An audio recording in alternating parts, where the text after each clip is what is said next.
रात का अंधेरा गहराता जा रहा था। आसमान में टंगे बादल छात को पूरी तरह ढक चुके थे। मेरे चारों ओर घना जंगल था। हवा की सरसराहट और दूर कहीं उल्लुओं की आवाज इस सन्नाटे को और भी डरावना बना रही थी। मैं अपनी गाड़ी लेकर एक वीरान सड़क पर अकेला चला जा रहा था। सड़क के दोनों ओर ऊंचे ऊंचे पेड़ थे जो किसी छाया की तरह झूल रहे थे। मेरी हेडलाइट्स का हल्का प्रकाश अंधेरे से जूझ रहा था और तभी अचानक मेरी नजर सामने गई। एक सफेद साड़ी में लिपटी औरत बिल्कुल स्थिर खड़ी, उसकी आंखें सीधे मेरी ओर टिकी हुई थी। मैंने झटके से ब्रेक मारा। दिल जोर जोर से धड़कने लगा, लेकिन जैसे ही मैं बाहर निकलने की हिम्मत जुटा पाता, वह औरत हवा में घुलने लगी और देखते ही देखते गायब हो गई। मैं ठिठक गया। मेरे शरीर में सिहरन दौड़ गई। ये क्या था? कोई छलावा या कुछ और? मेरी सांसें तेज हो रही थीं, लेकिन मैंने खुद को संभालते हुए गाड़ी आगे बढ़ाई। पर तभी अचानक कार के अंदर ठंडी हवा का झोंका आया और मेरे पीछे किसी के होने का एहसास हुआ। मैंने धीरे धीरे रियर व्यू मिरर में देखा और मेरी रूह कांप गई। वही औरत जो सड़क पर खड़ी थी, अब मेरी गाड़ी की पिछली सीट पर बैठी हुई थी। उसकी आंखों से खून बह रहा था, होंठ हिल रहे थे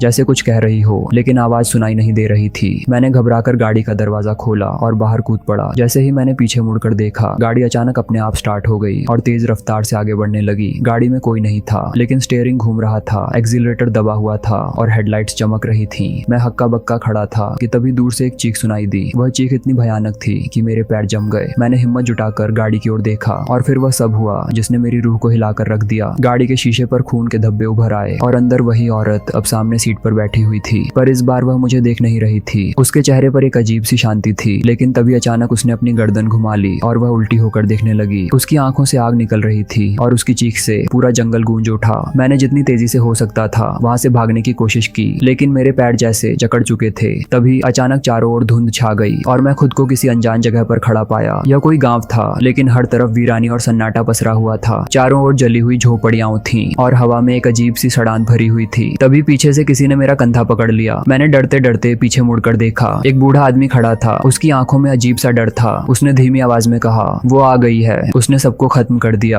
अब तुम्हारी बारी है। मेरे दिमाग में सवालों का तूफान आ गया। कौन? मैंने कांपती आवाज में पूछा। बूढ़े आदमी ने कांपते हुए उंगली उठाई और मैं जो देखा उससे मेरे पैरों तले जमीन खिसक गई। वही सफेद साड़ी वाली औरत अब हवा में तैर रही थी। उसके बाल हवा में उड़ रहे थे और उसके नाखून इतने लंबे हो गए थे कि वे जमीन को छू रहे थे। उसकी आंखों से खून बह रहा था और वह किसी अज्ञात भाषा में बड़बड़ा रही थी। तुमने उसे बुलाया है, अब कोई नहीं बचेगा, बूढ़े आदमी ने कांपती आवाज में कहा और अंधेरे में कहीं गायब हो गया। मैंने पूरी ताकत लगाकर वहां से भागने की कोशिश की, लेकिन ऐसा लगा जैसे मेरे चारों ओर अदृश्य दीवारें बन गई हों। वह औरत अब मेरे करीब आ रही थी। उसकी चाल अजीब थी। वह जमीन पर बिना कदम रखे ही आगे बढ़ रही थी। मेरी सांसें तेज हो गईं। मेरा दिल इतनी जोर से धड़क रहा था कि ऐसा लगा जैसे वह मेरे सीने से बाहर आ जाएगा। तभी अचानक आसमान में जोर का बिजली का कड़कड़ाहट हुई और मेरे कानों में एक आवाज गूंज उठी, सजा, समय आ गया है। यह आवाज बहुत गहरी और भयानक थी और इससे पहले कि मैं कुछ समझ पाता, औरत ने अपनी उंगलियों से मेरी गर्दन पकड़ ली। मेरे पूरे शरीर में झुरझुरी दौड़ गई। मेरी आंखों के सामने अंधेरा छाने लगा। तभी अचानक एक रोशनी चमकी और मैं फिर से उसी सड़क पर था जहां से मैंने सफर शुरू किया था। मेरी गाड़ी वहीं खड़ी थी, लेकिन इस बार कुछ बदला हुआ था। गाड़ी के शीशे पर खून से लिखा था, अगली बार कोई नहीं बचेगा।